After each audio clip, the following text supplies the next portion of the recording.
we get a call from Najaf saying that it's bad, they're not going to make it through the night. And we're like, wait, what the hell's going on? That's what I'm always going to share. And who the fuck would I be if I didn't share the history of good and bad, right? I can solve that problem. I can recruit dudes that are solid guys that do have that purpose and justice and duty. Yeah, so we'd work in the back ranges, and it was a phenomenal program. Then we had this whole hangar that was a giant ship out of Connex boxes inside, and we hit that for a week, all sims, all low light, everything. And then we'd go out to the mothball fleet there in Pearl Harbor, and we'd hit the actual ships, and dude, it was an incredible program. And so we could produce some sailor to operator pretty freaking quick. Yeah. So I love that job. So I did that as my day job while I was still going out and doing my own company, teaching and stuff like that. Got big in competition shooting there at Cocoa Head Crater.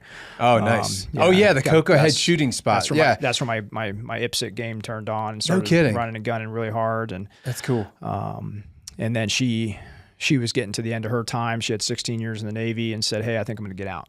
And I'm like, okay, let's do it. Because you make a little bit more money as a dermatologist at that point, because she's got to go into a staff position, which means she's not going to practice medicine anymore. Yeah. So I'm like, all right, what do you want to do? Let's move to Colorado. But before I moved there, this is when I had a really good relationship with Magpul. And so their guys would send us equipment, and we combat dive it, and we jump it, we test it. And so the owner comes out and says, hey man, why don't you jump on board with the team, especially if you're moving back to Colorado? And I was like, it's a hell of a company, hell of a brand, man. You guys have always taken care of me. Let's run with it. So he ended up dissolving my company, and we combined it with Magpul, which created Magpul Dynamics, because my first company was simply Dynamics. So that's how Magpul Dynamics became a thing. So I was the owner of Magpul Dynamics. And then you're the owner? Yeah, that's my company. Because I'm saying, hey, if I sell, now we're 50-50 on the company, right? Okay. So he's still majority owner, but is it still called Magpul Dynamics? No, that's gone. Since I left, that kind of dissolved. Okay.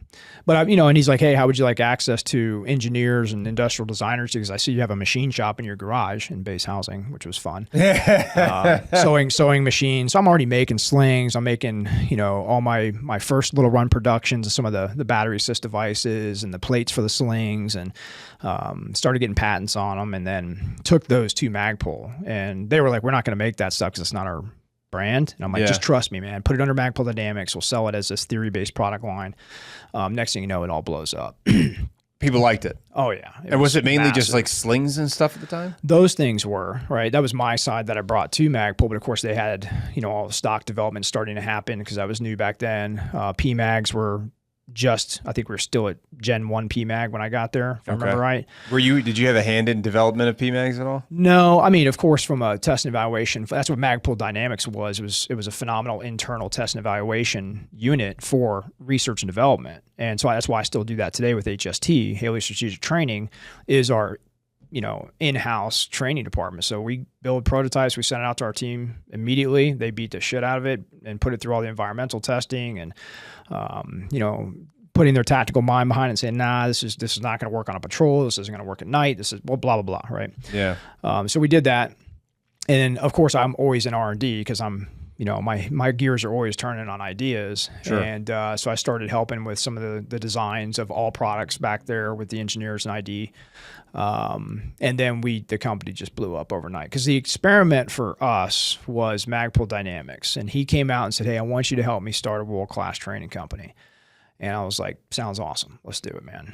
So the first idea we had was, mobile training back then wasn't really mobile training. You had a couple of big names going around, like Vickers, I think had just gotten into it. Kyle Lamb's out there. Just getting into it. Vickers slings were really popular. Yeah, and that was later when he came out with those, a little bit later. And so then you had like Pat Rogers, Warrant Officer Rogers running around. Who made the Blue Force slings? That's Larry. That's Vickers. Larry? Yeah, Larry. Okay, yeah, because that's like the most commonly issued sling that I've seen in the Marine Corps. Yeah, now. Yeah, it was I don't know if it's big just because contract. It's just we actually lost the contract to him because when I made my first MS2 sling at Magpul, we couldn't get the components more than 1,000 units a month to make the sling. Oh, and they came to us and said, I think the Air Force the second day after we launched the sling said, hey, we want 29,000 slings right now. And I'm like, bro, I don't have the manufacturing. Well, I told him, I said, dude, we need to injection mold this. This is what Magpul does well. We're a molding company. Yeah. And, but it was too big of a lift, cost-wise, kind of risky. You don't want to spend 60 grand on mold parts to make a strap work. You know what I mean? Yeah. So, which is good because everything has an evolution to it. We changed a bunch of things, and but yeah, it just went crazy from there. But the idea was, well, we need to tell people about training, and there wasn't really big social media back then except YouTube popping off. Which is what kind of started with the whole Najaf video, and that just ran wild with millions and millions of views. The Najaf video, would you, just for those people that may not have seen it, and also to refresh my memory, was that the little bird that's just flying around and they're like shooting guns out of the bird? Long story short, there was a small team of mixed bag guys, Blackwater dudes, contract agency guys in the city of Najaf, and they ran the Coalition Provisional Authority down there, and you have your CPAs all over the country. And if the best way to describe it, which may not be the most accurate, but it's like, imagine if you had your central government, DC, then you got all your cities and your governors, right? So you have your presidential envoy, which is Ambassador Paul Bremer at the time, which I was on his detail in Baghdad. Okay. So I was on the detail and then the advanced team, then I got to the little birds. And so we would just roll with him with the 3 little birds and the convoys and the military. And when there was hotspots around the country that would require us and the Little Bird team to go help or support, we would support U.S. Army, we'd support U.S. Marines, like, because Apaches and other gunships, they couldn't be authorized to do the shit that we could. Yeah. What kind of things did you? I'll leave it at that. Oh, okay. What happens to the Little Bird stays in the Little Bird. Yeah, that's fair.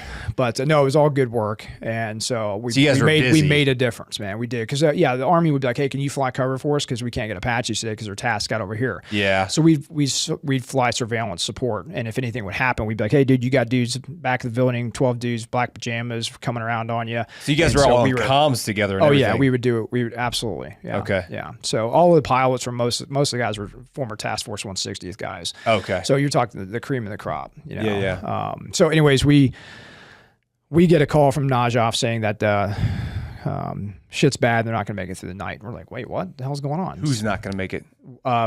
Chris White, who is the team leader down there, did a podcast on my Bridge podcast about this, had Chris on the show. Hadn't seen him since I left the rooftop 20 years later on the anniversary. He moves to Scottsdale, Arizona. We just link up and I'm like, dude, we got to sit down and do a podcast. He lives there now. Yeah. And so we did and I hadn't talked to him about the history of this. And so we sat there and just like, oh, this happened down there because he was the Najaf team. We were the Baghdad team and we flew in to support them because there was some political stuff going on. And, of course.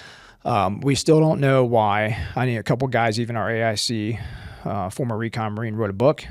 Agency redacted most of it, pissed everybody off. Every time we talk about it, people get pissed. Like, Haley, shut up, man. Stop talking about it. I'm like, I don't talk about all the details. I'm talking about the tremendous people that were there and the things that we did amazing and the things that we could have done better. And so that's what I'm always going to share. And who the fuck would I be if I didn't share the history of good and bad, right? Sure. It's like 250 years of history we're dealing with and celebrating right now. Like, we're celebrating that heritage and what men and women did to have the ability to still sit here and continue to do that. Like, storytelling is a way to kind of educate people. That's been a big problem I've noticed with a lot of people, and not to go on a sidetrack, but there's been a real issue that a lot of people be bringing up about the fact that we've unfortunately overclassified so much stuff so that to a point where like nobody can access any information or share information. Like there's a real problem with overclassification. Part of that is like in relation to like UAPs and aliens and stuff like that, which that's a whole nother thing, but it's something I definitely want to talk to people about. But there's also the same thing with like military history and stuff like that, because there's all these events where there's some, something that had to be redacted because somebody classified it at a higher level, and so they can't reveal it or release it, and so then you lose that piece of military history that it could potentially be the reason why somebody's like, they read something about that, and so they joined because of that. There are so many forgotten wars that nobody will ever hear anything about. Yeah, the whole Bosnia conflict. Yeah, I'm just learning about stuff about that. Yeah, like, dude, I heard about there was like rich people paying the Serbs to go hunting there to hunt civilians. Yes, I just heard about that the other day. I was there in '99 on the Serbian border doing DRP missions in Force Recon, and dude, it was a front row seat to ethnic cleansing. Yeah. Nobody will ever know about it. Nobody ever talks about it. It's because it's a 900-year kind of conflict, or probably more than that now. Yeah. It's just what happens. It's like Africa. It's just what they do. The Africans will tell you that. Like, how could people do this? How could they cut nipples off of women so they can't breastfeed their babies? Yeah. It's Africa. Oh, dude. It's just what they do. Sudan is like a bloodbath right now. Nigeria, absolutely insane. Chad, the Congo, dude, there's so much stuff going on out there that nobody is even talking about or hearing about. And I get that there are certain things that have to be, it's not my job to try to dive into the classification and the secret shit that we're not supposed to be divulging. That's not my job. I'm just talking about the event and amazing people. Like, you'll hear a story tonight about one Marine that was just phenomenal. And probably we wouldn't have lived if it wasn't for actions that he did and other people like him. But that's what I love talking about, right? Yeah. That's the honor, that's the courage, that's the commitment, man. And I want to share that. Yeah. So, but they do call it the Benghazi of Iraq. Do they really? Similar situation with Phil Cosnett, one of the agency guys there, basically the same as Chris Stevens in Benghazi, and Muqtada al-Sadr, who ran the city of Najaf, an Iranian cleric who had 10,000 Mahdi loyalists in the city at the time, and he'd send about hundreds of people to up to 1,000 at any given time. Because I ran into a Viper pilot in D.C. About a year later, and I was outside on a phone call. This guy smoking a cigar, and he's like, "Hey, what's up, man?" He goes, "Who are you with?" I'm like, "Well, I'm not with anybody, man." He's like, "Who are you with?" I'm like, I said, "Bro, I literally got out of the Marine Corps and I'm just here. My wife lives here and she's a doc. We're just doing a staycation downtown," which was a cover for my action. But and because I don't know who this guy is, and in DC, you just don't start telling people who you are. No. DC is the worst place to do that. So he goes, "Hey, I'm Air Force pilot. I'm a Viper pilot." I was like, "Oh, dude, hey, high five, brother." Yeah. He's like, "You want a cigar?" I'm like, "Sure." We started bullshitting, and he said, "Where were you at?" And I said, "In Mosul, and I've been in Baghdad, Ramadi, Najaf." He's like, "Oh, when were you in Najaf?" I said, 2004. He's like, "Really?" He goes, "You were in 2004? I said, "Not with the big push with the Marine Corps. I was there for he's like, "The Blackwater thing?" And I'm like, You know about that?" He's like, "Bro, I was flying sorties that day for you guys." And I'm like, And so we sat and talked about his observation from the sky. He's like, "Bro, that was the most insane thing I ever." And he goes, "And we don't know why we were called off target." I said, "Yeah, it was all airstrikes, which we had a couple bombs dropped that day. One of them as we were flying on Little Birds, and we thought we got shot out of the sky because of the shockwave hit the aircraft. We had no comms going in." And they called all Apaches off station as soon as we got there, and they called all air off station. They denied every medevac. We had people dead. We had people wounded. These are like agency guys and Blackwater guys that were wounded. And a company of Spanish troops with LAVs. Oh, wow. We're not allowed to fire a shot. They did in the beginning, but then the Spanish Prime Minister contacts Colonel Cole, the Spanish coalition commander on the target, and says, "Do not fire a shot. If anybody in the Spanish military fires a shot, they will be court-martialed. We are negotiating." I'm now adding the part that we know about.